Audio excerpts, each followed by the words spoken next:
Hello friends, कैसे हैं आप सब। होप सो आप सब बहुत अच्छे से होंगे और मैं भगवान से यही कामना करती हूँ कि मेरे सब व्यूअर्स बहुत अच्छे से रहें, स्वस्थ रहें। फ्रेंड्स, कल मेरी बेटी मुझसे पूछ रही थी, मम्मा मेरी फ्रेंड के मम्मी का बर्थडे है तो उसे क्या देना चाहिए। तो मैंने उसे वैसे ही एक स्टोरी सुना दी। तो उसने अपनी फ्रेंड को वो स्टोरी सुनाई, बहुत अच्छी लगी। कह रही मम्मा आप ये स्टोरी ना सबके साथ शेयर करो, ये स्टोरी मुझे बहुत हार्ट टचिंग लगी है।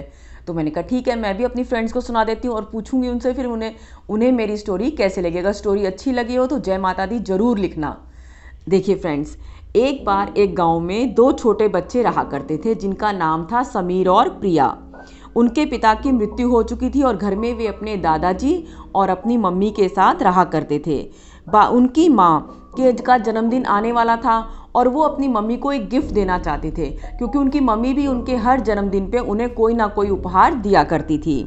तो वो सोच रहे थे कि मम्मा को क्या गिफ्ट दिया जाए, लेकिन वो गरीब थे, समीर और प्रिया। उनके पास इतने पैसे नहीं थे कि वो बहुत महंगी साड़ी या जेवर कुछ भी खरीद पाते। तो वो बहुत उदास से होकर बैठ गए।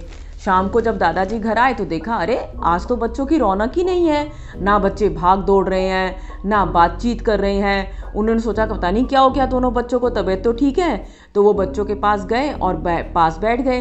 पास बैठकर उन्होंने पूछा कि बच्चों क्या हुआ, आज तो कोई भागा दौड़ी नहीं, कोई बातचीत नहीं, उदास बैठे हो।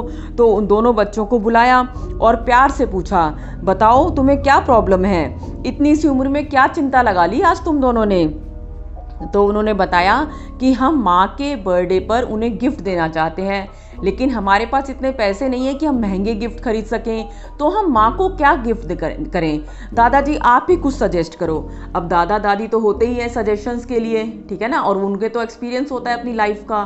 तो उन्होंने कहा, बहुत प्यार से हंसे और बच्चों को प्यार से कहा, तुम सिर्फ एक काम करो, कल अपनी माँ को पूरा दिन वॉच आउट करो। बोले अरे मम्मा तो जल्दी उठती हैं, हम कैसे उठ जाएंगे।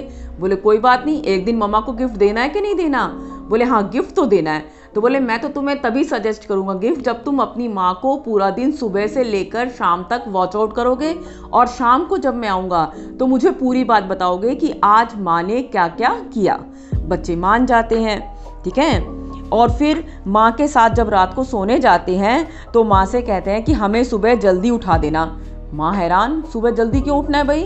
तो वो कहते हैं कि नहीं, हमारा स्कूल का काम रह गया है और वो आज पूरा नहीं हो सका, तो इसीलिए आप हमें कल सुबह जल्दी उठा देना। तो माँ कहती है नहीं नहीं कोई बात नहीं बेटा, बाद में कर लेना। कहते हैं नहीं, वो माँ से प्रॉमिस लेते हैं कि माँ भी जब अलार्म बजेगा तो उन्हें अपने साथ ही सुबह उठा लेंगी। जब अलार्म बजता है सुबह तो माँ उन्हें एक आवाज़ लगाती है और वो दोनों उठ के बैठ जाते हैं। माँ हैरान कि कैसा स्कूल का काम है कि टीचर्स कितना डराती हैं कि बच्चे देखो डर के मारे एक बार में ही उठ गए बेचारे। माँ होती है भोली सी, ठीक है ना, उन्हें तो अपने बच्चों की चिंता रहती है। पर फिर माँ कहती है अच्छा चलो बच्चों तुम अपना काम करो और मैं भी अपना काम करती हूँ। बच्चे चुपचाप माँ के पीछे जाते हैं और क्या देखते हैं, माँ ने मुँह हाथ धोया और सीधा गौशाला में गई।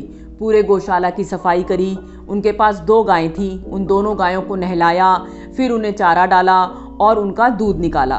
दूध निकालने के बाद पड़ोस में जहाँ दूध बेचती हैं वहाँ दूध बेचने गई। इस तरह से फिर दूध बेचकर वापस आती हैं और वापस आकर फिर क्या करती हैं, उनके लिए नाश्ता बनाती हैं, ठीक है। और बच्चे उस दिन जिद कर लेते हैं कि आज हमारे स्कूल का काम पूरा नहीं हुआ तो आज हम स्कूल नहीं जाएंगे। अब माँ कहती है नहीं बेटा स्कूल तो जाना जरूरी है, लेकिन फिर भी माँ तो माँ होती है, उनके कहने में आ जाती है। तो कहती है अच्छा ठीक है। बच्चे सिर हिला देते हैं और माँ के पीछे पीछे हो जाते हैं, देखते हैं कि माँ क्या क्या काम कर रही है। और इस तरह से पूरे दिन माँ को देखते हैं। पूरे दिन माँ को देखने के बाद वो क्या देखते हैं कि माँ तो पूरा दिन काम में ही लगी रहती हैं, ठीक है। और शाम को जब दादाजी आते हैं तो वो दोनों बच्चे समीर और प्रिया पूरे दिन की रिपोर्ट अपने दादाजी को देते हैं। दादाजी उनकी बात ध्यान से सुनते हैं और फिर उन्हें कहते हैं कि अच्छा, फिर वो बच्चे कहते हैं अब बताओ हम अपनी मम्मा को क्या गिफ्ट करें, अब तो एक ही दिन बचा है। तो दादाजी जल्दी से बताओ, हमें पैक भी करना होगा। दादाजी हंसते और कहते हैं कि तुम अपनी माँ को आरामदायक गिफ्ट करो, सालों से उसने सुबह की नींद पूरी नहीं की है, बच्चों तुम उसे सुबह की नींद गिफ्ट करो। बच्चे हैरान, ये कैसे। तो दादाजी उनके कान में कुछ कहते हैं और फिर बर्थडे का दिन आता है। बच्चे एक रात जब माँ सो जाती हैं ठीक है, बर्थडे से एक रात पहले, तो क्या करते हैं, चुपचाप अलार्म बंद कर देते हैं और सुबह अपने दादाजी के साथ खुद मिलकर गौशाला की सफाई करते हैं। दादाजी गायों का दूध निकालते हैं और बच्चे पड़ोस के जिस घर में माँ दूध बेचती थी वहाँ जाकर उन्हें दूध पहुँचा देते हैं। फिर रसोई में जाते हैं और नाश्ता दादाजी के साथ मिलकर बनाते हैं। तभी माँ की नींद खुलती है तो वो घबरा जाती हैं कि आज इतनी देर हो गई, आज मैं इतनी देर तक सोती रही। भागकर फटाफट गौशाला में जाती हैं, ठीक है, और गौशाला में जाकर क्या देखती हैं कि वहाँ पर क्या लिखा हुआ है, हैप्पी बर्थडे हमारी प्यारी माँ को।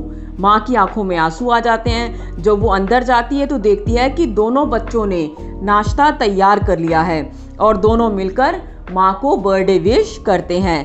तब माँ कहती है, पता नहीं मैं पिछली बार इतनी देर तक कब सोई थी, थैंक यू बच्चों इस प्यारे से गिफ्ट के लिए। माँ उन्हें प्यार से गले लगा लेती है। तो दोस्तों, माँ शब्द ही ऐसा है कि एक महामंत्र है कि जब भी हमें चोट लगती है तो हम क्या बोलते हैं, उई माँ, हाय माँ, और पता नहीं क्या होता है कि दर्द कम हो जाता है। तो माँ शब्द ही ऐसा है फ्रेंड्स, और माँ शब्द में ही इतनी ताकत है, सचमुच में एक महामंत्र है।